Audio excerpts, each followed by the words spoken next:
Dare great things for Christ.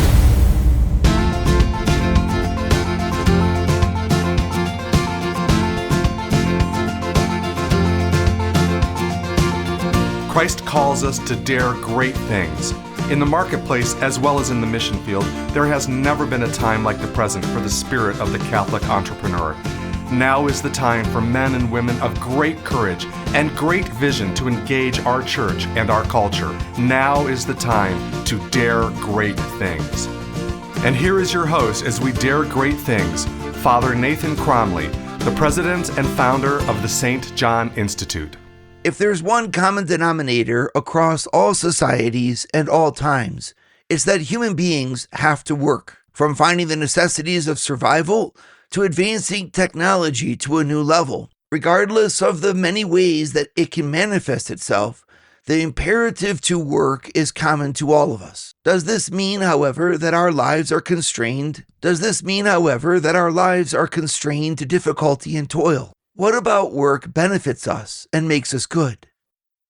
Okay, everybody, today I'm going to take you on a deep dive. I'm going to focus with you on something that is written in Aristotle. And I think to myself, isn't this neat opportunity? I mean, when was the last time you got to talk about Aristotle? So you can write this one down as something you can talk about with your friends at a party, right? Because I can guarantee you there's not many of them that have studied Aristotle. So you don't have to study Aristotle necessarily because you can listen to me here. But I mean, that's what we do here at the St. John Leadership Network. We make, intelligent things come alive for you. And I want you to get an appreciation for this thinker. Because Aristotle is one of those people whose mind helps shape the entire world that we live in now. All right, so he's not one of he's not the only one, but he's one of the few most important thinkers. If you were to make a list of like the top 10 people whose thought shaped the world that we live in right now, he would make that list. Okay, he lived and died about 400 years before Christ and was an ancient Greek philosopher. And his thinking was marked by a sense of realism, right? So he was focused on this. Now, why is this important for us? Well, what does he have to say as a realistic philosopher about work? And why is that important for us today? Well, I'm going to start with the importance right away, right? Because what's important about his teaching is that he gives us a perspective that's different from the way that most of us approach work. He actually says that by working, we can become better people. Now, you got to be careful how you interpret that, right? And we're going to talk about that, but it's important because do you take that perspective into work yourself? I think most of us attack our day as something that we have to do, and we're thinking about what we get to do at the end of our work day. And why? Because, work is kind of a toil. You think about the stresses you can have either as a manager, when you're looking at your employees saying, my goodness, this is difficult. This one's got this drama going on. This one's causing me this drama. This one is saying that they've done things and then they haven't done them, and you say, oh goodness, if work would be great if only there weren't workers. And then if you have a manager on the other hand, then you're saying, I could do such great work if only it wasn't for him or her. Right. And it's true. Sometimes you get these positions where, your only way out is to leave the company. Right. So you find yourself either way, either the boss or the people who work for the boss. You find yourself in a conundrum that says, I'm facing a reality called toil. And it just doesn't make work fun. So what we usually end up doing is, we look for our paycheck. We work for our paycheck. We stop looking for work to give us something more than we think it can give us. And we just accept that our life is a drudgery. You think about this with motherhood, for example, or fatherhood back at the home. And is it fun for you to do the laundry? Well, no, I don't think I've never found someone who says this is just so much fun. Maybe a young mom will say this is a lot of fun, but that kind of wears off after about 6 months. And you realize that, there's always someone who's going to be there for you. Someone is always going to be waiting for you and will always be there no matter what. And that person is laundry. Laundry will always be there for you, no matter what. It's our best friend, right? But it gets old, and there's just a drudgery to it. Well, is there a way to look at that where you could actually say, no, doing this chore, whatever it might be, is actually the key to me becoming more myself, that this could actually perfect me. Is there a truth about work where if I do it correctly and well and approach it with the right mindset, I can actually look at this as something that perfects me, that makes me a better person? And then it's amazing because you might be in a situation of toil, but you could say that that toil has a purpose. And that purpose is that if I can't progress the world through my labor, I can at least make progress on myself, right? I'm going to read to you a thought from Pope John Paul II. He was a pope who thought a lot about work. And he was obviously someone who had to work himself, even in very difficult situations. He was at one point, when the Nazis took over his country, he was thrown into the mines. And he went from the mines and then into a chemical factory where, this is pretty rough stuff. And the other workers would actually protect him by kind of like hiding him away so that he could study in order to be ordained a priest. But even while, they couldn't hide him all the time, he was exposed to that rough and difficult toil of manual labor. And so he writes, this is in Laborem Exercens, paragraph number 9.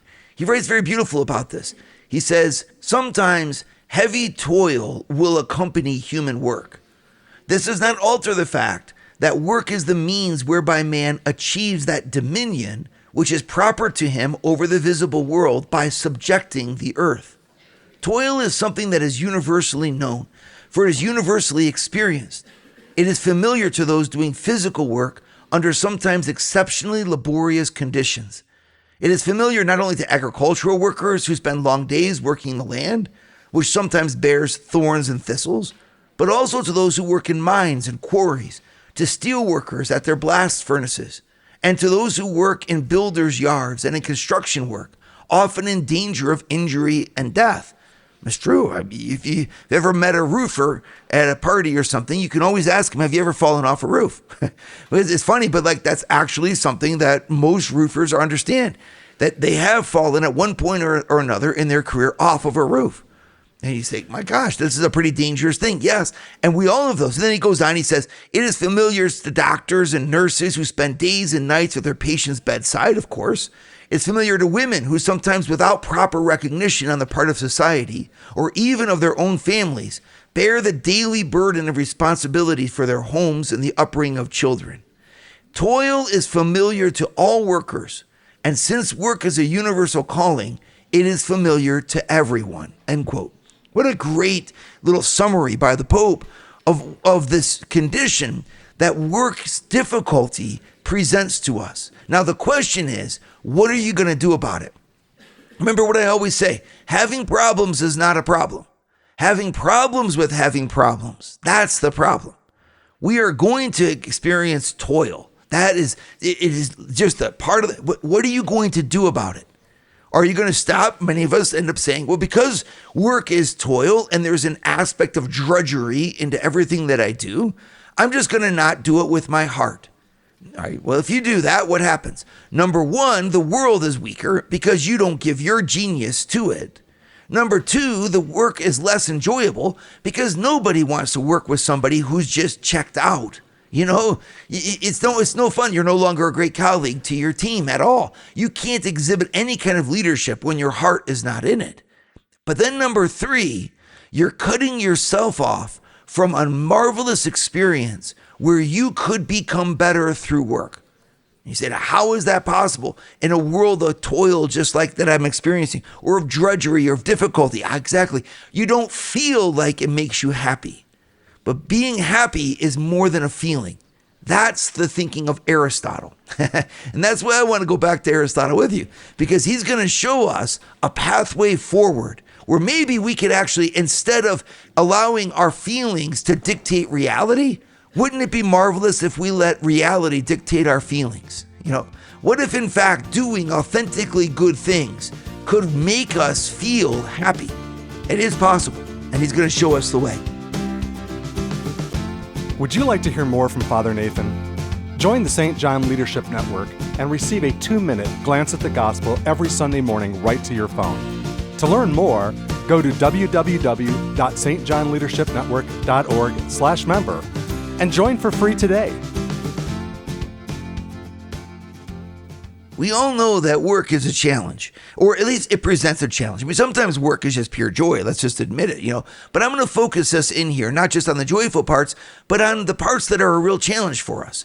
I don't know, if you're in a relationship with a coworker and the coworker is extremely annoying, that can be difficult. You're supposed to do a project together and you end up doing all the work while the other person is obviously not caring. They're just so excited that they have you as the partner because you get to do the work for them, right?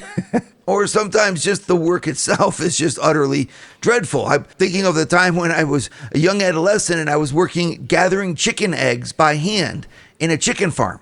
And let me tell you, I mean, you can all just imagine that scenario. There's 10,000 chickens. Think of the smell of 10,000 chickens, and they'd given me this little, not even a hospital face mask, just like some sort of very kind of scanty dust mask that would fall off your face. The chicken coops were around 100 degrees and we're in there gathering chicken eggs, right out of the chickens.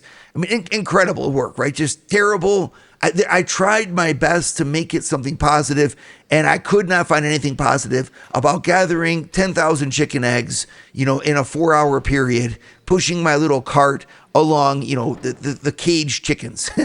No, I mean, it's an honest day's work, that's for sure. And we need those chicken eggs, that's for sure. But, the experience was a difficult one. Let's just put it that way. And you have many of those experiences. Is there any way to redeem it? But of course, we can do it by prayer, by offering our sacrifice in union with the Mass. We can say, I offer this up to God, right? But is there something that we can also get out of it?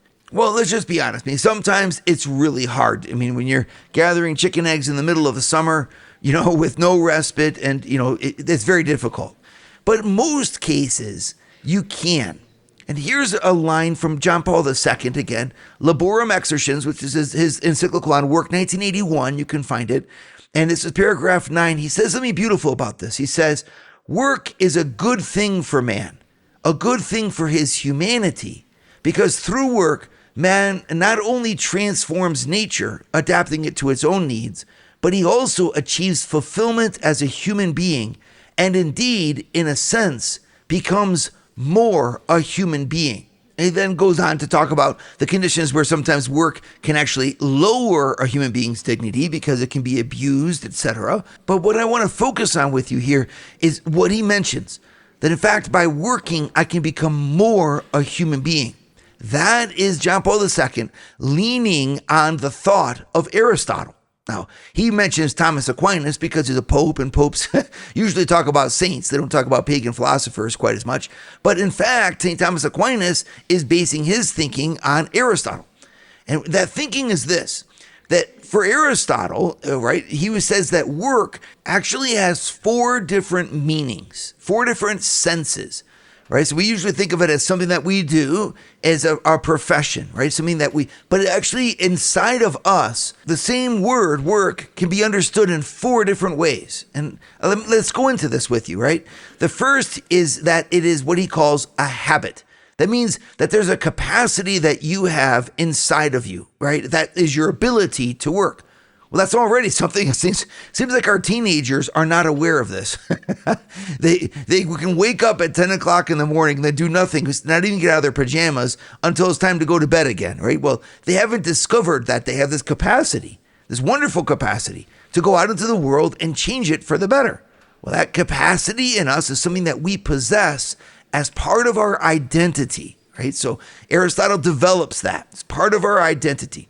The second is that it denotes an intrinsic perfection in our nature. This is also really amazing. That means that because it's part of our capacity, work by doing it represents a perfection. I am more a human being when I am working than when I am not.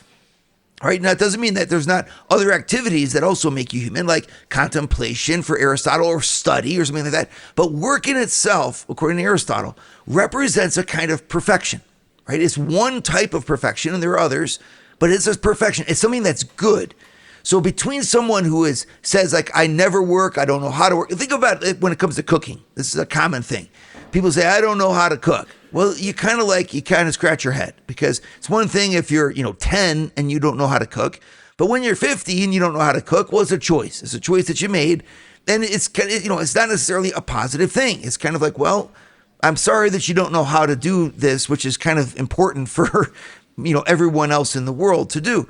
So you've chosen not to. Okay, well then, onward you go. But you're missing something that's kind of an essential perfection, an essential thing that you really should have, right? So that's an example, right? And no offense to people who don't know how to cook at age 50, but, I'm just saying, I'm pointing it out, right? Because for the rest of us, it's like, oh yeah, we get that now.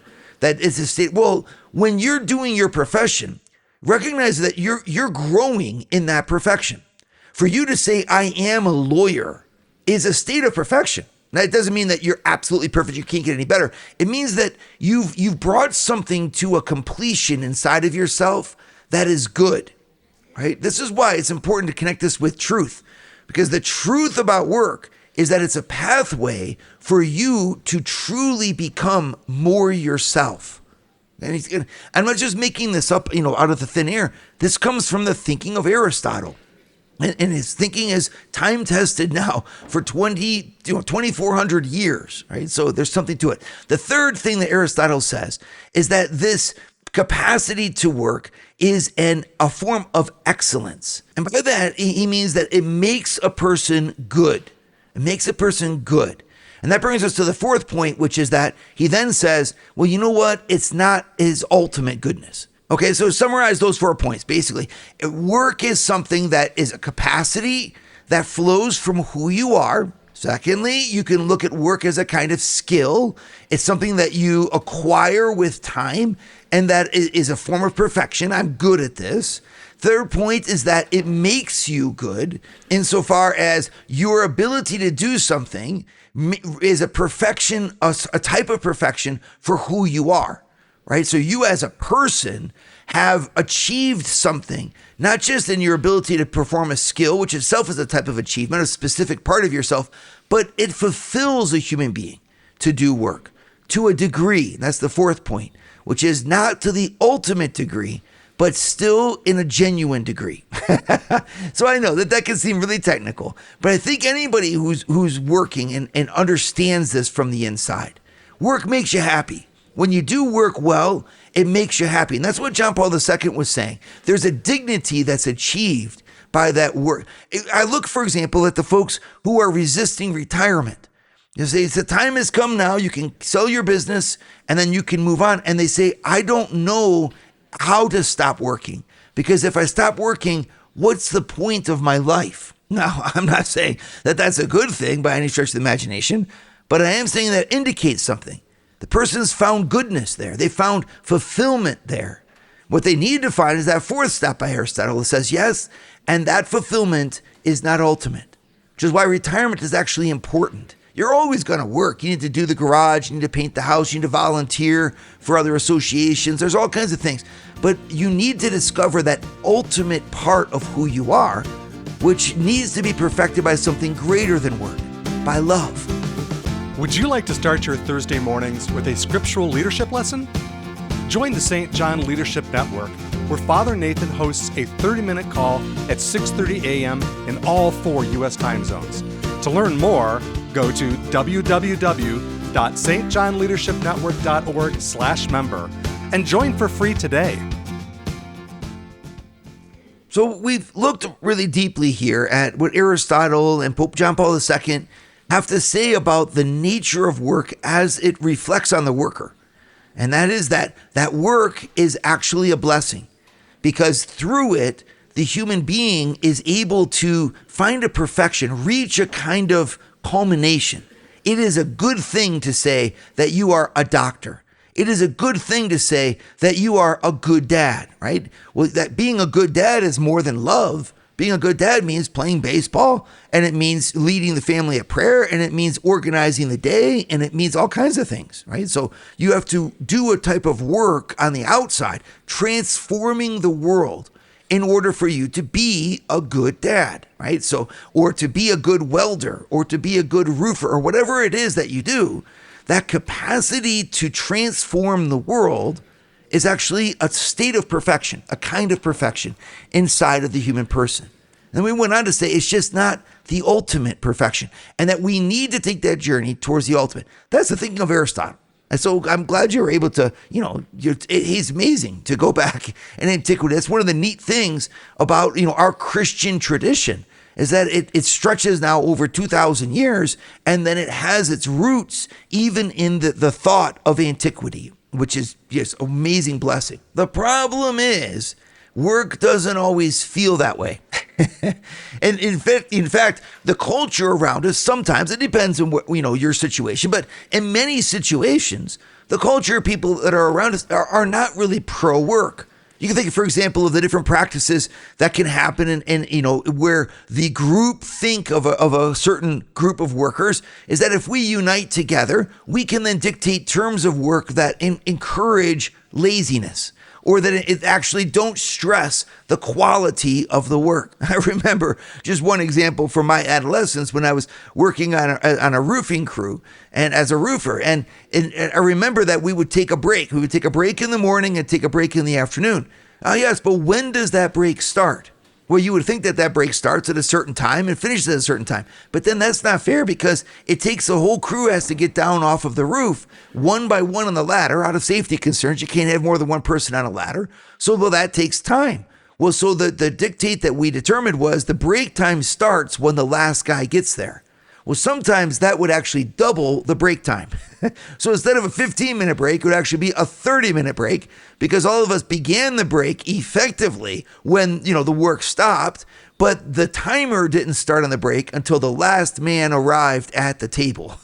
And so, you could just see that was a little bit of an abuse there, right, from our team. But since we were united on it, we were able to make the law. And the law was, therefore, not encouraging industry or a spirit of sacrifice for the job. In fact, then we would simply say we didn't have enough time to complete the job. This was not a good spirit of work. And you know what? It didn't really perfect us. To this day, you think back at something like that and you're like, wow, that's just not really, you don't care about your work. Well, if you don't care about your work, then it's not going to make you a better person. It's true. But what was I doing? In that experience there, we were following our feelings. We were saying, we really don't care about this, and we don't really want to care about this because, for all kinds of different reasons, perhaps because of the toil, the drudgery, we weren't proud of what we were doing. And so we were looking for the easy way out. Right? Well, so if you think about that, if you're a manager, look at your work team. What's keeping them from being engaged? How do you get engagement out of your workers? How do you avoid that kind of scenario? Well, one great way to do it is help them to connect what they're doing with an inner perfection inside of themselves. For example, do you reward them for good work? Do you help them to see also that you need them to perform the good work? Do they feel like they're adequately compensated for what they're doing? And beyond that, do they feel your support? Are you there as a leader with them, showing them from the front that yes, there's difficulty and ardor and toil involved in this, but there's something greater that they're achieving by it. Whenever you divorce the working situation from its ultimate end, which is the happiness that it's bringing to others, the happiness of working well together as a team, and the happiness of someone who can take pride in what they're doing, well, then the toil just overwhelms it, and it becomes something we try to divorce ourselves from, which is not good leadership. I just think of a great example would be the leadership of a parent at home trying to get the kids to do the chores. Right? Why do kids not want to do chores? It's because they don't see how this could possibly make their life better. It's pure drudgery. That's something that they're forced to do. And sometimes, yes, you have to force your kids to do the chores because it's just they have to learn to see the joy that's in there. But an amazing technique to work with kids is to help them to discover that joy. I remember, talking to a father who had been working with his sons, and he had them doing difficult labor. They're putting up a fence together. It took them all day long to do it. And I remember the kids said, "Dad, can we get paid for this?" And the dad looked at him and smiled and said, "Yeah, you get to wash your hands, go inside, and have a good dinner." And the kids, reflecting on that, were talking about how that was actually enough for them. They felt so great. And it was because the way the dad approached the work was that this is something good to do. This is something healthy and happy that allows them to work well. And that the kids were then, reflecting that. Dad used to say to them, you know what? By working, don't you feel good? Right? It's just a silly kind of example, small example, but it's right to the point of what I'm talking about. If you allow your emotions around the drudgery of your labor to overcome you, you will be missing an awesome opportunity. Now, Aristotle goes into this, and he says that the thing about any virtue, like work, he says work is a virtue. It doesn't mean work the action, but working by action develops this kind of virtue inside of us called work. Now, the thing about a virtue is that by doing it, you discover a deeper joy than you did when you didn't do it. But you have to discover the joy on the other end of actually going through whatever challenge is in front of you. This is why it's so important to lead in truth. In truth, we know that a job well done is worth doing. We also know in truth that when we are able to do a job well over and over and over again, there's the pride inside of us that comes by being able to claim our profession, to say that I am an audio engineer. I am a musician, right? It's something, you go to parties and they're like, what do you do? And you say, I am a chemist. I mean, like that's a thing of honor, and it should be. Right? And so you discover that, but only through the drudgery of study and toil and labor and day by day. But little by little, says Aristotle, if you discover that, by practicing it, you get to live in it. You, in other words, find a joy within a work that's done well by doing the work well. And so this is a hopeful thought that on the other end of us leading for Christ, being disciplined in our labor, being responsible that God tells us to be, there's an excellence. There's a development of who we are and a joy that comes from doing work well. Dare great things for Christ. Share your feedback with Father Nathan. Send us an email at communications@stjohninstitute.org. That's communications@stjohninstitute.org. And visit www.stjohninstitute.org and sign up for our newsletter to receive updates from Father Nathan.